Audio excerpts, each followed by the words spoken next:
शास्त्रों में कहा गया है कि साधारण मनुष्य में केवल 5 कलाएं होती हैं और महान व्यक्तियों में 8।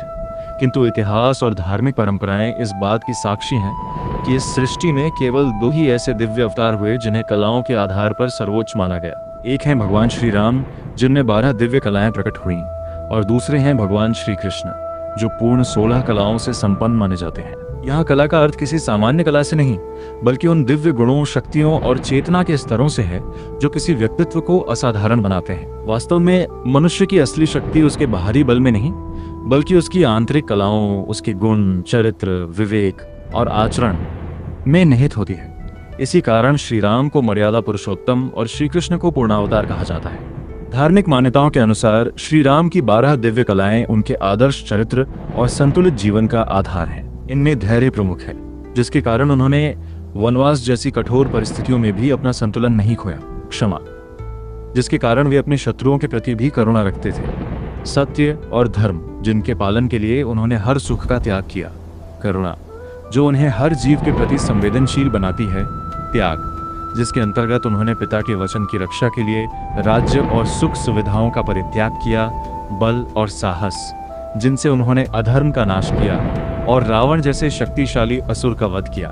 बुद्धि और नीति, जिनसे उन्होंने हर परिस्थिति में न्यायपूर्ण और उचित निर्णय लिए। विनय, जो उनके महान होने के बावजूद उनके व्यवहार में झलकती रही। और भक्ति, जो उनके हर कर्म को ईश्वर के प्रति समर्पित बनाती है। इन सभी कलाओं का समन्वय ही श्री राम को एक आदर्श पुत्र, आदर्श राजा और आदर्श मानव बनाता है, जो हमें सिखाता है कि जीवन में सही मार्ग पर कैसे चला जाए।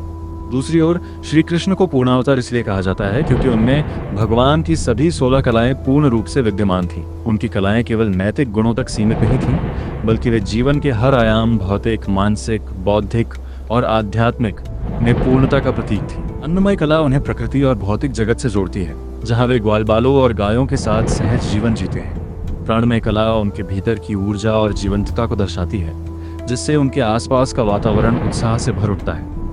मनोमय कला उनके मन पर पूर्ण नियंत्रण को दिखाती है, जिसके कारण वे हर परिस्थिति में संतुलित और शांत रहते हैं। विज्ञानमय कला उनके गहन ज्ञान और विवेक को प्रकट करती है, जिसका सर्वोच्च उदाहरण भगवद गीता का उपदेश है।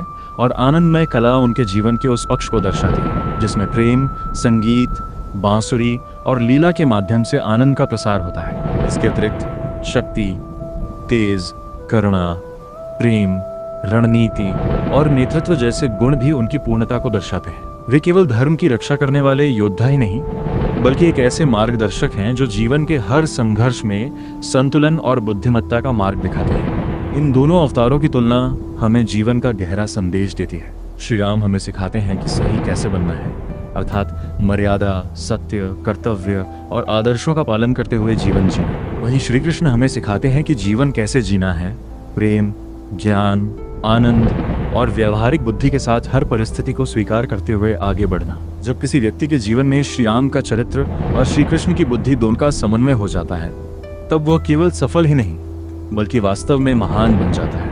यही इन दोनों दिव्य अवतारों की सबसे बड़ी सीख है कि मनुष्य को धर्म के मार्ग पर चलते हुए सत्य को अपनाकर और प्रेम के साथ जीवन जीना चाहिए, क्योंकि यही वह मार्ग है जो उसे साधारण से असाधारण और अंततः दिव्यता की ओर ले जाता है।